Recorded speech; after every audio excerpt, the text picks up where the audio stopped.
Everybody, Jason Burmis here, and it's time to go over the latest very censored news on Assange. Let's talk. First of all, most people out there are so ignorant of the issue with Julian Assange, they don't realize he's an Australian citizen. That's right, Australia, one of our allies. No, they want to tell you he's a cyber terrorist, that he hurt people, that he's a Putin puppet, el pupeto, oh puppet of Putin. Meanwhile, you got liars like Grandma Oatmeal, Elizabeth by golly Warren, that are telling you that they read the entire Mueller report last night in the opening of a 3-hour shit show of a debate. Let me tell you right now, Elizabeth Warren, you did not read the entire Mueller report. That's what I like to call a huge lie. You're a liar, Grandma Oatmeal. You're unelectable also. Now, had anyone really wanted to call her out on that, I thought it was a great opportunity to say, well, what did you think of what the report had to say about Julian Assange? I mean, he's only in it for a page and a half, but hey, if you read the whole thing and you understood the significance of the fact that this came through WikiLeaks and that Assange is an integral part, you should be able to tell me, Grandma Oatmeal.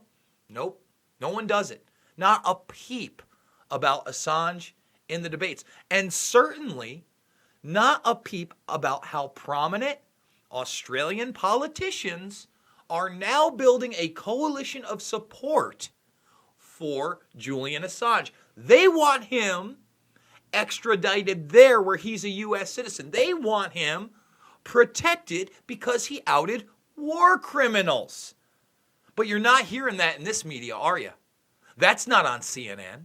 That's not on MSNBC. That's not on Fox News. We can't talk about the fact that people are coming to his aid in prominent positions and we are ignoring them with a Johnny-nonsense 14-page indictment.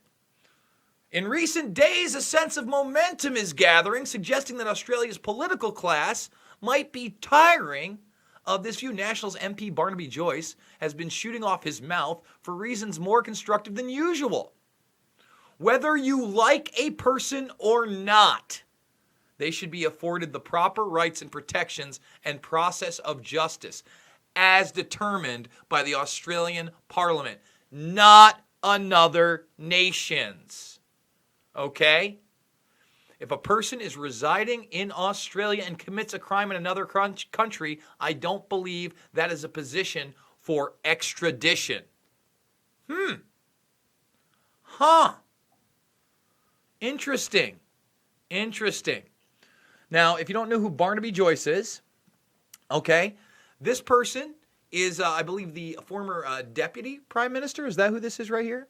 Let's see. I'm pretty sure that's who he is. Let's see. Sovereignty is not just for people that you like or people that you have a philosophical relation to. It might be someone you detest. It might be for someone you might find completely obnoxious. Nonetheless, if you're a citizen of this nation, they should be afforded the rights of a citizen. Okay, yes, and he was the former deputy prime minister. He's not the only one vocalizing this. As I said, a coalition is being built. In fact, it was reported about 6 days ago, Pamela Anderson was going to be talking to the prime minister about the situation with Assange. Again, complete blackout in the U.S. media that people like this. Oh, what's this? Oh, another Labor MP. It's Julian Hill. The Labor backbencher Julian Hill has declared Australia must vigorously contest any move to extradite the WikiLeaks founder Julian Assange from the United Kingdom to the United States on espionage charges. Okay? I do hold serious concerns about the situation. He's an Australian, and at the very least, we must be vigorously consistent in opposing extradition to countries where he might face the death penalty. All right? Let's get it going here. Why can't we talk about this? Sovereignty. Oh wait, this is a Joyce quote. But again, we have multiple people coming forward. Here's another one. Dick Smith, okay, and he's an entrepreneur in that country. So you have prominent politicians, you have prominent business people, really anybody with a brain, really anybody that wants to know about these war crimes. In fact, some of them have come out and said, listen, we wouldn't know about the lies and abuses of the Bush administration that got us to sign on into this war on terror if it weren't for Assange. Entrepreneur Dick Smith personally lobbied the United States ambassador for Washington to drop its extradition request for Julian Assange for the sake of good relations with Australia. Why are we not hearing about this in the United States? Why is it a complete blackout? Well, I'm going to tell you why. Because they don't like a man that exposes the physical and sexual abuse of prisoners in places like Abu Ghraib.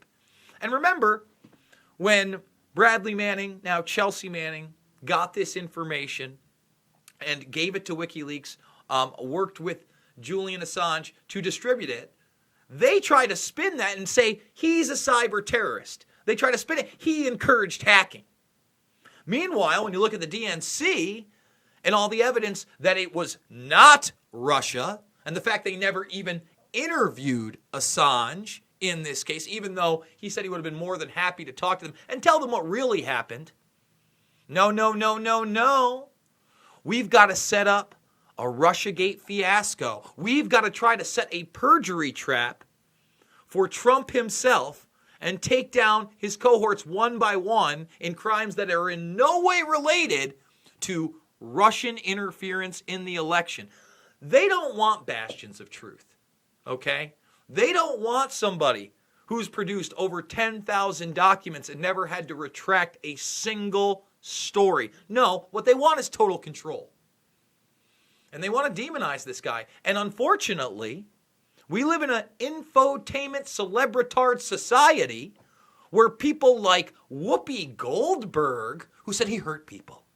He hurt people. No. He exposed the people that hurt fucking people. He exposed the people that send drones into other countries and smart bomb children. He exposed people that would break broomsticks in half and sexually abuse prisoners. That's what he did.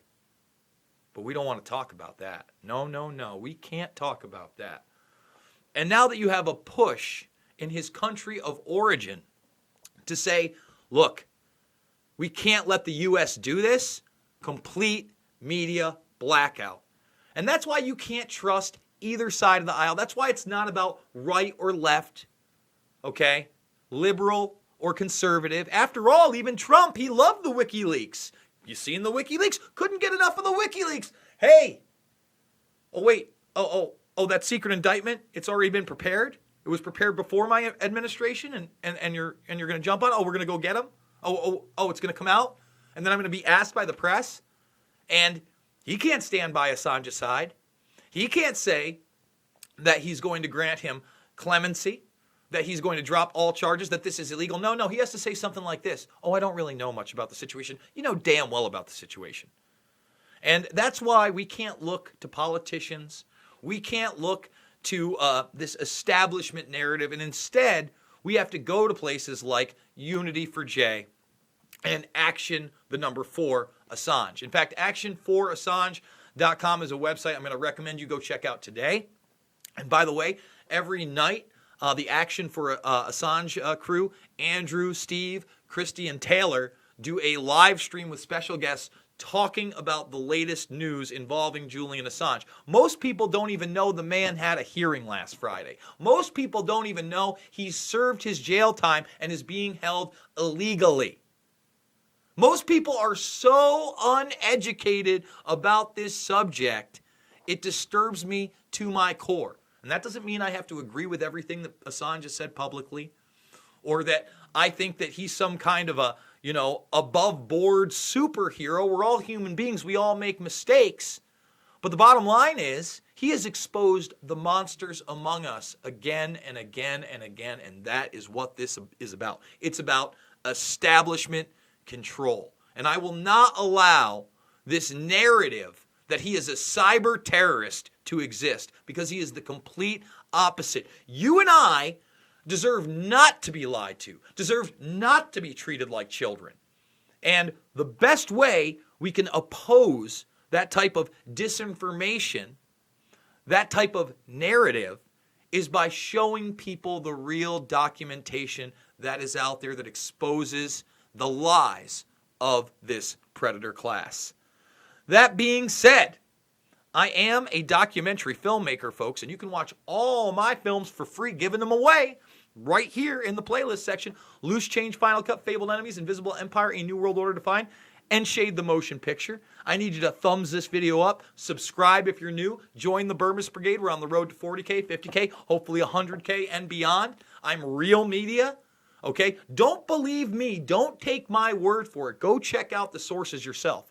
Go read the articles. Have your own discernment. I'm sure you're going to disagree with me on something.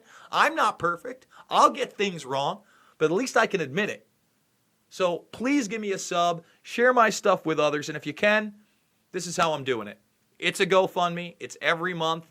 We're trying to get to $5,000 every month.